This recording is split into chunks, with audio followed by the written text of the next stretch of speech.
Hello, you're listening to the only everyday superpower, yeah?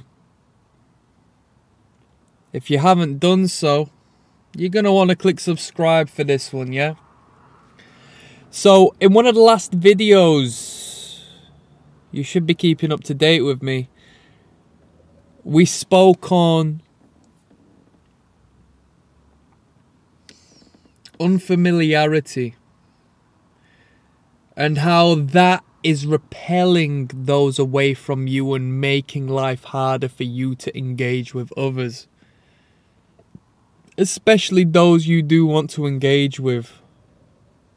The beautiful man or woman you wish to communicate with, right? And we spoke on how to break through and what it meant and so forth. But now we're looking at the flip side. We're looking at how we can gain the trust and loosen the barriers and the boundaries between ourselves and others, including the ones you want to get in a relationship with, to whichever extent.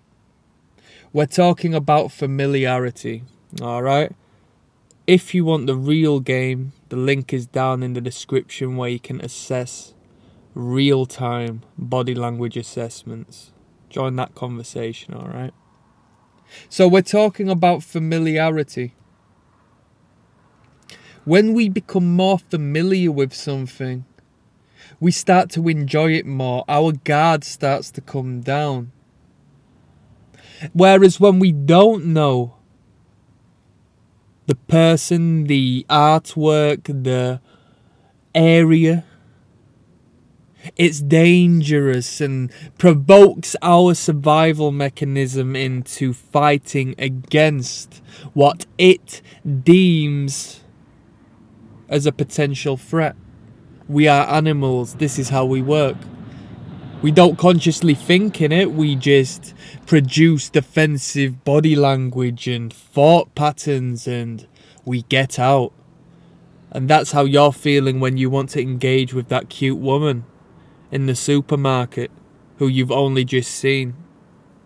She's there pushing her trolley and you feel like you might have something in common given that you're both in the same aisle looking at vegan food, right? You want to spark up a conversation, but that stranger barricade is being held up to the strongest degree within your brain. So you just can't find a way of doing it. And let's say you did break through and say hello. Is there a potential you are going to look incredibly uncomfortable? Because your brain right then in real time is saying, back off. So how do we stop this? Well, we have to talk about familiarity. Okay? You've seen the woman there shopping for the vegan food. You've not managed to say anything. Alright? But next week you see her again. In the same aisle. You must go shopping at the same time. And she's acknowledged you on both occasions. You might not have been aware of it because of a woman's broader peripheral vision. Or if you are a woman I'm speaking to right now, you've definitely seen him looking at you. But the second time has come around. And maybe on this occasion, there's been a mutual awareness and slight eye contact before breaking off. Because that survival mechanism is still working, but the familiarity principle is starting to ease you and your brain into a little more comfort. That survival mechanism isn't on high guard, high alert purely as that which was once alien is a little bit more understood now. They didn't harm you last time, so maybe they won't harm you again. Okay? This isn't purely supermarkets. This is when you start a new job and you see a beautiful woman or a beautiful man who's working in the HR department and you only pass him once and you think, wow, he's amazing. You don't say anything though. Second time you see him, third time, fourth time, fifth time, you may start to ease into a little more comfort, or at least the back end of your brain as to which you don't consciously exist within will feel. On the third, fourth, fifth time, you might be able to mutter a slight hello as you are now familiar with each other. This is what agents do in the field. Intelligence agencies, when they are wanting to build a rapport with someone who doesn't even know that they are an agent, they will just exist outside or inside of the peripheral.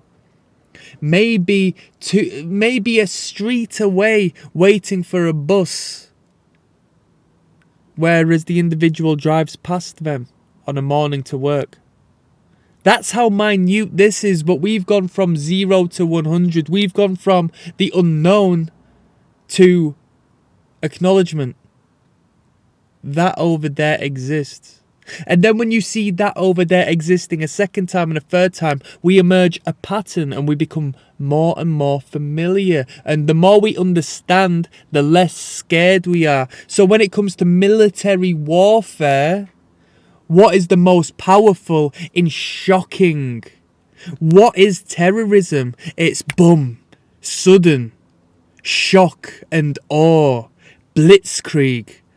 It stuns and engages the freeze or the flight of those whom you are attacking because it's so sudden.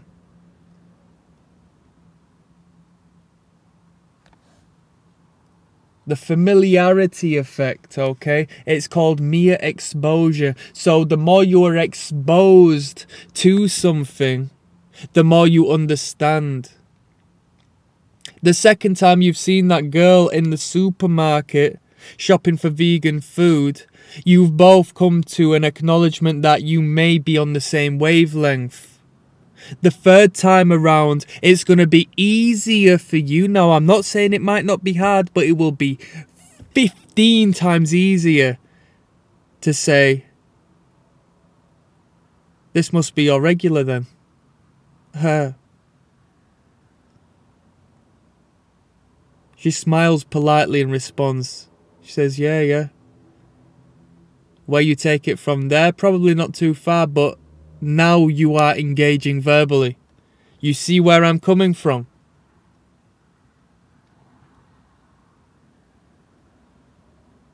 How exposed are you to these stimuli? Okay? Exposure allows you to like someone you've already seen better than somebody who is unfamiliar. Proxemics. How close are you to the individual? That person at work, that cute person in HR who you are attracted to. Initially you have seen them from across the office. How many exposures does it take for you to non-verbally connect with each other? Attract, as we have spoken in earlier videos, attraction versus repulsion. If you are both attracted, intrigued, interested, you naturally will get closer until you are sharing intimate space shoulder to shoulder in an elevator. Doesn't it send a shiver down your spine? Isn't this the art of seduction?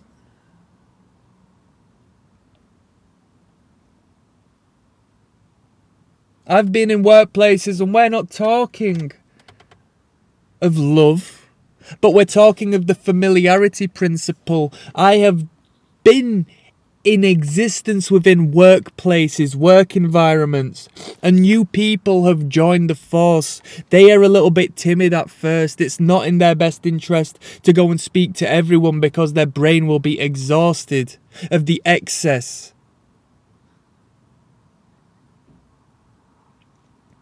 You see them the second, the third, the fourth time, you nod your head in acknowledgement, in submission, because that's what a head nod signifies. You smile, which is a submissive statement to the other individual.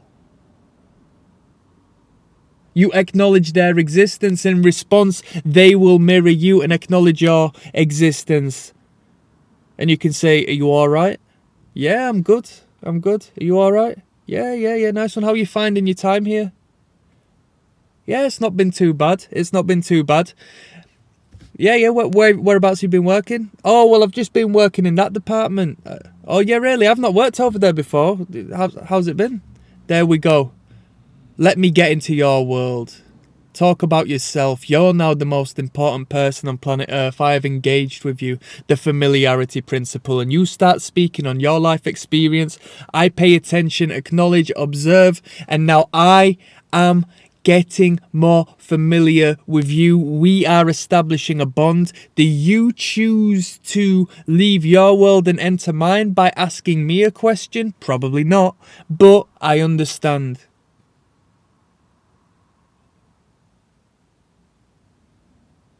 You see where I'm coming from?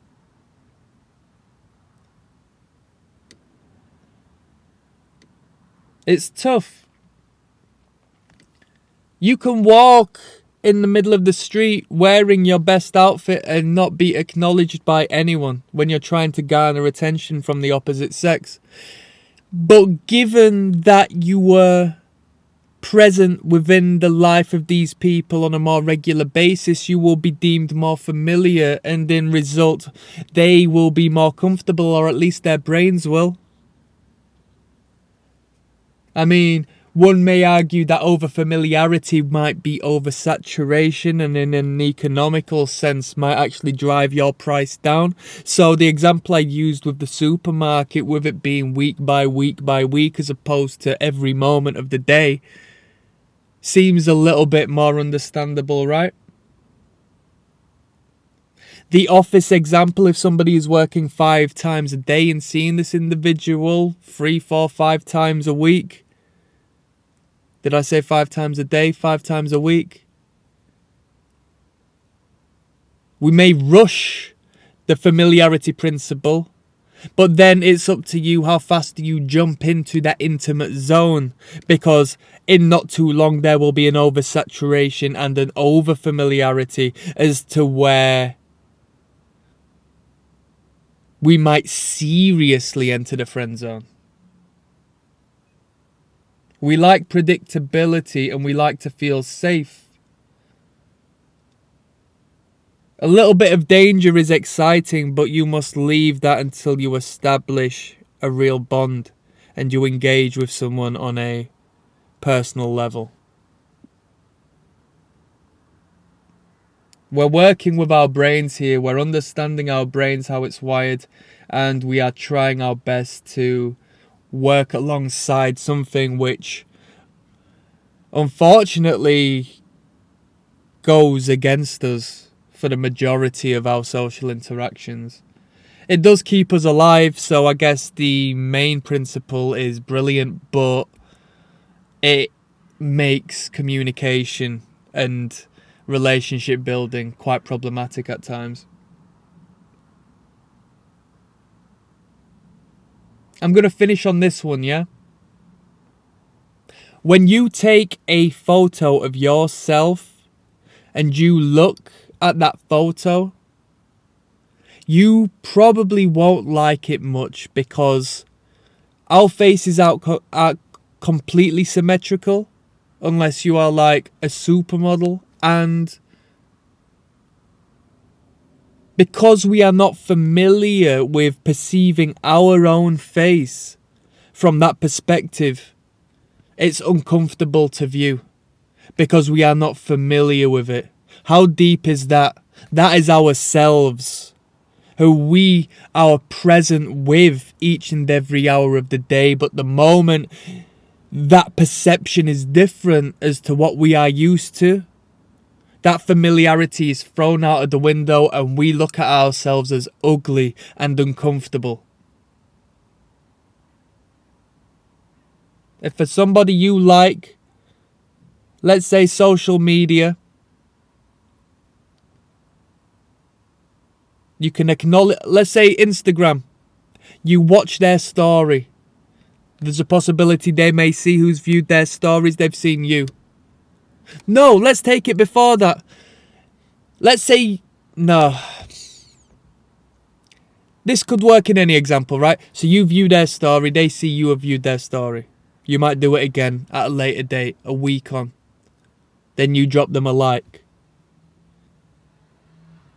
We're building familiarity. You might be building a degree of interest within that other individual by just feathering away at the individual as opposed to jumping in there fully frontal in a potentially intimidating manner. The brain's going to shut you away and say, get away from me. You feel like a threat. And that's the familiarity principle, okay? I'm signing out. Subscribe if you found this beneficial. If you've gotten this far into the video, no doubt you have done.